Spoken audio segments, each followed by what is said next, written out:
Hi everybody, Miss Carol here.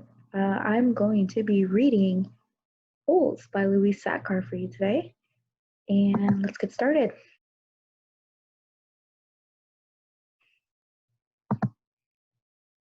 There is no lake at Camp Green Lake.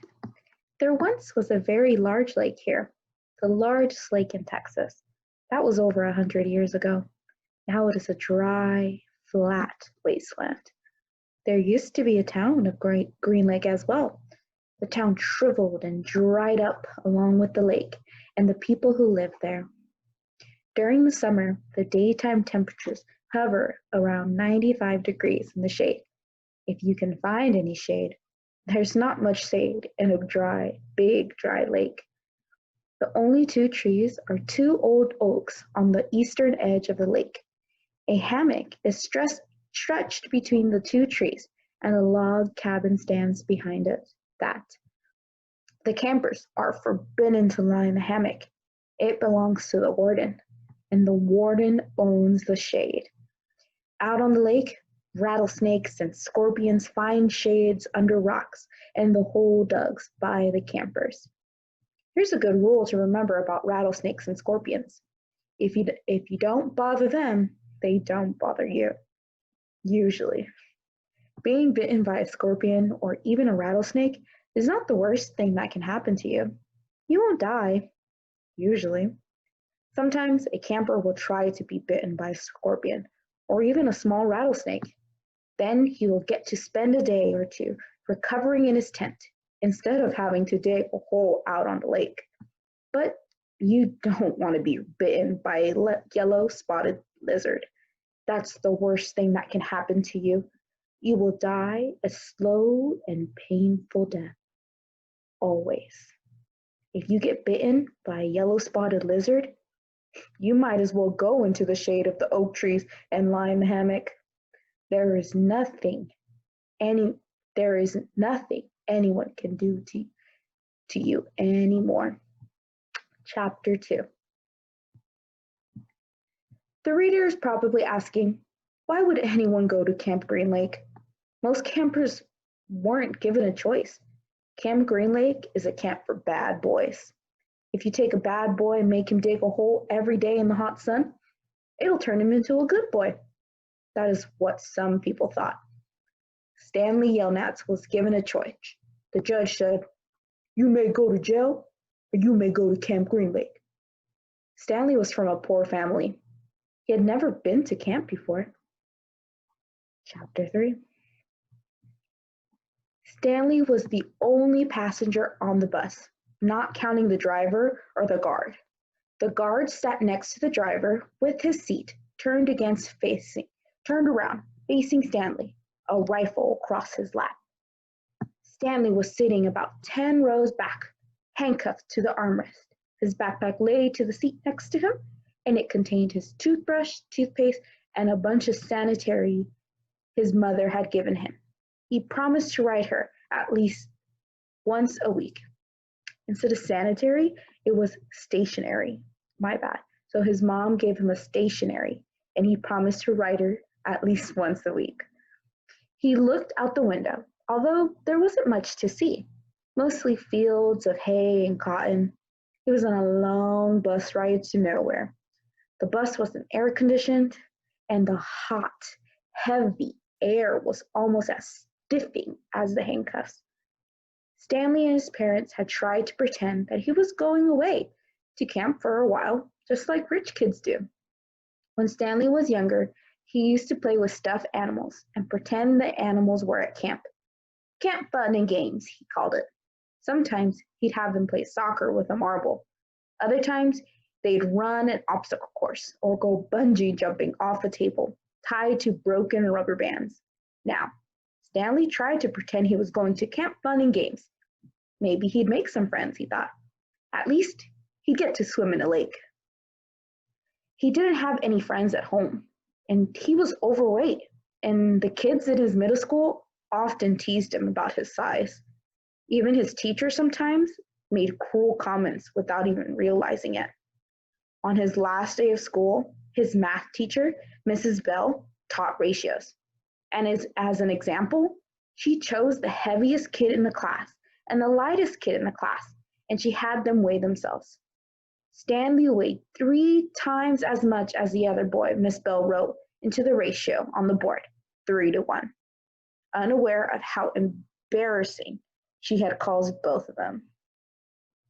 Stanley was arrested later that day. He looked at the guard who sat slumped in his seat and wondered if he had fallen asleep.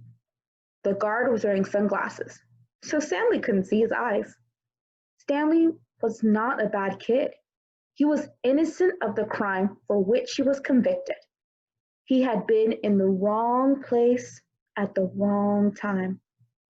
It was all because of his no good, dirty, rotten, pig-stealing great-great-grandfather. He smiled. It's a family joke. Whenever anything went wrong, they always blamed Stanley's no good, dirty, rotten, pig-stealing great-great-grandfather. Supposedly, he had a great-great-grandfather who had stolen a pig from a one-legged gypsy, and she put a curse on him and his descendants. Stanley and his parents didn't believe in curses, of course, but whenever anything went wrong, it felt good to be able to blame someone. Things went wrong a lot. They always seemed to be in the wrong place at the wrong time. He looked out the window at the vast emptiness. He watched the rise and the fall of the telephone wires. In his mind, he could hear his father's gruff voice softly singing to him. If only the woodpecker sighs, the bark on the tree was just a little bit softer, while the wolf waits below, hungry and lonely. He cries to the moon, if only, if only. It was a song his father used to sing to him. The melody was sweet and sad, but Stanley's favorite part, one was his boyfriend would howl to the word moon. The bus hit a small bump and the guard sat up, instantly alert. Stanley's father was an inventor. He used to be a successful inventor. To be a successful inventor, you need 3 things: intelligence, perseverance, and just a little bit of luck. Stanley's father was smart and had a lot of perseverance. Once he started a project, he would work on it for years, going days without sleep. He just never had any luck. Every time an experiment failed, Stanley could hear him cursing his dirty, rotten, pig-stealing grandfather. Stanley's father was also named Stanley Yelnats. Stanley's father's full name was Stanley Yelnats III. Our Stanley is Stanley Yelnats IV. Everyone in his family had always liked the fact that Stanley Yelnats was spelled the same frontwards and backwards, so they kept naming their son Stanley. Stanley was the only child and was every other Stanley Yelnats before him. All of them had something else in common. Despite their awful luck, they always remained hopeful. As Stanley's father liked to say, "I learned from my failure." But perhaps that was part of the curse as well. If Stanley and his father weren't always hopeful, then it wouldn't hurt so much every time their hopes were crushed. Not every Stanley Yelnats has been a failure. Oh, Stanley's mother. Let me do it in a girl's voice. Hold up. Not every Stanley Yelnats has been a failure, Stanley's mother often pointed out, whenever Stanley or his father became so discouraged that they actually started to believe in the curse. The Stanley Yelnats and Stanley's great-grandfather had made a fortune in the stock market. He couldn't have been too unlucky. Anytime she neglected to mention the bad luck that fell before the first Stanley Yelnats, he lost his entire fortune when he was moving from New York to California. His stagecoach was robbed by the outlaw, Kissing Kate Barlow. If it wasn't for that, Stanley's family would now be living in a mansion on a beach in California. Instead, they were crammed in a tiny apartment that smelled of burning rubber and foot odor. If only, if only. The apartment smelled the way it did because Stanley's father was trying to invent a way to recycle old sneakers. The first person who finds a use for old sneakers, he said, will be a very rich man. It was the latest project that led to Stanley's arrest. The bus ride became increasingly bumpy because the road was no longer paved. Stanley had been impressed when he first found out that his great-grandfather was robbed by Kissin' Kate Barlow.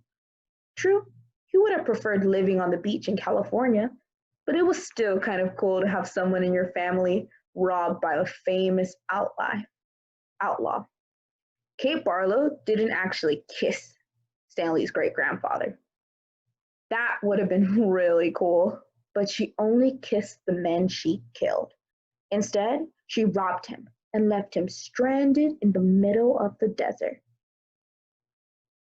He was lucky to have survived, Stanley's mother was quick to point out. The bus was slowing down. The guard grunted as he stretched his arms. "Welcome to Camp Green Lake," said the driver. Stanley looked out the dirty window. He couldn't see a lake, and hardly anything was green. Chapter 4. Stanley felt somewhat dazed as the guard unlocked his handcuffs and had let him off the bus. He had been on the bus for over 8 hours. "Be careful," the bus driver said as Stanley walked down the steps. Stanley wasn't sure if the bus driver meant for him to be careful going down the steps or if he was telling him to be careful at Camp Green Lake. "Thanks for the ride," he said. His mouth was dry and his throat hurt. He stepped onto the hard, dry dirt. There was a band of sweat around his wrist where the cuffs had been. The land was barren and desolate. He could see a few run-down buildings and some tents. Further away, there was a cabin beneath 2 tall trees. Those two trees were the only plant life he could see. There weren't even weeds. The guard led Stanley to a small building. A sign on the front said, "You are entering Camp Green Lake Juvenile Correction Facility." Next to it was a sign which declared that it was a violation of the Texas Penal Code to bring guns, explosives, weapons, and alcohol onto the premises. Stanley read the sign and he couldn't help but think, well, duh. The guard led Stanley into the building, where he felt the welcome relief of air conditioning. A man was sitting with his feet on the desk. He turned his head when Stanley and the guard entered, but otherwise didn't move. Even though he was inside, he wore his sunglasses and a cowboy hat. He had held a can of soda, and the sight of it made Stanley even more aware of his thirst. He waited while the bus guard gave the man some papers to sign. "That's a lot of sunflower seeds," the guard boss said. Stanley noticed a burlap sack filled with sunflower seeds on the floor next to the desk. "I quit smoking last month," said the man in the cowboy hat. He had a tattoo of a rattlesnake on his arm, and he signed his hand. He signed his name. The rattlesnakes seemed to wiggle. "I used to smoke a pack a day. Now I eat a sack of these every week." The guard laughed. There must have been a small refrigerator behind his desk because the man in the cowboy hat produced 2 more cans of cola. For a second, Stanley hoped that one of them might be for him, but the man gave one to the guard and said the other one was for the driver. 9 hours here, 9 hours back, the guard grumbled. What a day. Stanley thought of the long, miserable ride and felt a little sorry for the guard and the bus driver. The man in the cowboy hat spit sunflower seeds into a wastebasket. Then he walked around the desk to Stanley. "My name is Mr. Sir," he said. "Whenever you speak to me, you must call me by my name. Is that clear?" Stanley hesitated. Yes, Mr. Sir," he said, though He couldn't imagine what his real name was. "You're not in the Girl Scouts anymore," Mr. Sir said.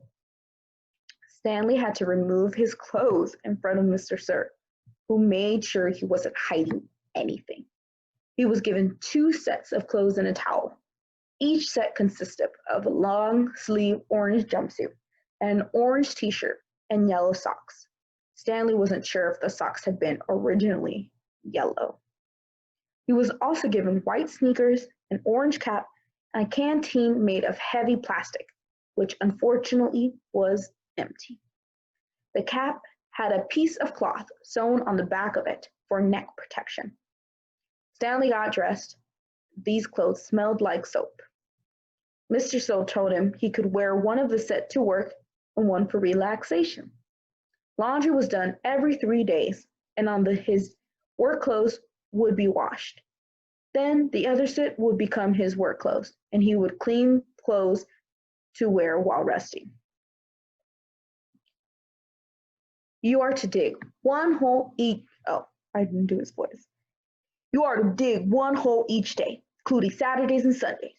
Each hole must be 5 feet deep and 5 feet across in every direction. Your shovel is your measuring stick. Breakfast is served at 4:30. Stanley must have looked surprised because Mr. Sir went on to explain that they started early to avoid the hardest part of the day. "No one is going to babysit you," he said. "The longer it takes you to dig, the longer you will be out in the sun. If you dig up anything interesting, you are to report to me or another counselor. When you finish, the rest of the day is yours." Stanley nodded to show he understood. "This isn't a Girl Scout camp," said Mr. Sir. He checked Stanley's backpack and allowed him to keep it. Then he led Stanley outside into the blazing heat. "Take a good look around you," Mr. Sir said. "What do you see?" Stanley looked around the vast wasteland. The air seemed thick with heat and dirt. "Not much," he said, then hastily added, "Mr. Sir?" Mr. Sir laughed. "You see any guard towers?" "No." "How about an electric fence?" "No, Mr. Sir." "There is no fence at all, is there?" "No, Mr. Sir." "You want to run away?" Mr. Sir asked him. Stanley looked back to him, unsure what he meant. "If you want to run away, go ahead, start running. I'm not going to stop you." Stanley didn't know what kind of game Mr. Sir was playing. "I see you're looking at my gun. Don't worry, I'm not going to shoot you." He tapped his holster. "This is for the yellow-spotted lizards. I wouldn't waste a bullet on you." "I'm not going to run away," Stanley said. "Good thinking, Mr. Sir. Nobody runs away from here. We don't need a fence. Now why? Because we got the only water for 100 miles. You want to run away? You'll be buzzard food in 3 days." Stanley could see some kids dressed in orange and carrying shovels, dragging themselves towards the tent. "You thirsty?" asked Mr. Sir. "Yes, Mr. Sir," Stanley said gratefully. "Well, you better get used to it. You're going to be thirsty for the next 18 months. Chapter 5. There were 6 large gray tents, and each one had a black letter on it, A, B, C, D, or E, or F. The first 5 tents were for the campers. The counselor slept in F. Stanley was assigned to D tent. Mr. Pendanski was his counselor. "My name is easy to remember," said Mr. Pendanski as he shook hands with Stanley outside the tent. 3 easy words, Pendanski. Mr. Sir returned to the office. Mr. Pendanski was younger than Mr. Sir, not nearly as scary looking. The top of his head was shaved so close it was almost bald, but his face was covered in thick, curly black beard, and his nose was badly sunburned. "Mr. Sir ain't really so bad," Mr. Pendanski said. "He's just been in a bad mood ever since he quit smoking. The person you got to worry about is the warden. There's really only one rule at Camp Green Lake. Don't upset the warden." Stanley nodded as if he understood. I want you to know, Stanley, that I respect you, Mr. Pendanski said. I understand you made some bad mistakes in your life. Otherwise, you wouldn't be here. But everyone makes mistakes. And you may have done some bad things, but that doesn't mean you're a bad kid. Stanley nodded. It seemed pointless to tell his counselor that he was innocent. He figured that everyone probably said that. And he didn't want Mr. Pendanski to think he had a bad attitude. I'm going to help you turn your life around, said the counselor. But you're going to have to help too. Can I count on your help? Yes, sir, Stanley said. Mr. Pendanski said, good, and patted Stanley on the back. Two boys, each carrying a shovel, were coming across the common. Mr. Pendanski called them. Rex, Alan, I want you to come say hello to Stanley. He's the newest member of our team. The boys glanced wearily at Stanley. They were dripping with sweat, and their faces were so dirty. It took Stanley a moment to realize that one kid was white and the other was black. What happened to Barf Bag? Said the black kid. Lewis is in the hospital, said Mr. Pendanski. He won't be returning. He told the boys to shake Stanley's hand and introduce themselves like gentlemen. Hi, the white kid grunted. That's Alan, said Mr. Pendanski. My name's not Alan, the boy said. It's Squid, and that's X-Ray. Hey, said X-Ray. He smiled and shook Stanley's hand. He wore glasses, but they were so dirty that Stanley wondered how he could see out of them. Mr. Pendanski told Alan to go to the rec hall and bring the other boys to meet Stanley. Then they led him inside the tent. There were 7 cots, each one of them less than 2 feet from the one next to it. Which was Lewis's cot? Mr. Pendanski asked. Barf Bag slept there, said X-Ray, kicking one of the beds. All right, Stanley, that's yours, said Mr. Pendanski. Stanley looked at the cot and nodded. Cot is a bed. He wasn't particularly thrilled about sleeping in the same cot that used to be by somebody named Barf Bag. 7 crates were stacked in 2 piles at one side of the tent. The open end of the crates faced outward. Stanley put his backpack, change of clothes, and the towel in what used to be Barf Bag's crate. It was the bottom of the stack that had 3 of it. Squid returned with 4 other boys. The first 3 were introduced by Mr. Pendanski as Jose, Theodore, and Ricky. They called themselves Magnet, Armpit, and Zigzag. They all have nicknames, explained Mr. Pendanski. However, I prefer to use the name their parents gave them, the names that society will recognize them when they return to become useful and hard-working members of society. It isn't a nickname, X-Ray said, Mr. Pendanski. He tapped the rim of his glasses. I can see inside you, Mom. You got a fat heart. The last boy either didn't have a real name or else he didn't have a nickname. Both Mr. Pendanski and X-Ray called him Zero. You know why his name's Zero? Asked Mr. Pendanski. Because there's nothing in his head. He smiled and playfully shook Zero's shoulder. Zero said nothing. And that's Mom, a boy said. Mr. Pendanski smiled. If it makes you feel better, you can call me Mom, Theodore. Go ahead and call me Mom. He turned to Stanley. If you have any questions, Theodore, we'll help you. You got that, Theodore? I'm depending on you. Theodore spit a thin line of saliva between his teeth, causing some of the other boys to complain about the need to keep their home sanitary. You were all once new here, said Mr. Pendanski, and you all know what it feels like. I'm counting on every one of you to help Stanley. Stanley looked around. Mr. Pendanski left the desk, and soon the other boys began to fill out as well, taking their towels and change of clothes with them. Stanley was relieved to be left alone, but he was so thirsty. He felt as if he would die if he didn't get anything to drink soon. Hey, Theodore, he said, going after him. Do you know where I can fill my canteen? Theodore roared and grabbed Stanley by the collar. My name's not Theodore, he said. It's Armpit. He threw Stanley to the ground. Stanley stared at him, terrified. There's a water spigot on the wall of the shower stall. Thanks, Armpit, said Stanley. As he watched, the boy turned and walked away. He couldn't for his life figure out why anyone would want to call themselves Armpit. In a way, it made him feel a little bit better about having to sleep in a cot that had been used by someone named Armpit. Maybe it was a term of respect. I'm going to stop it here so I can take a little break and I will come back.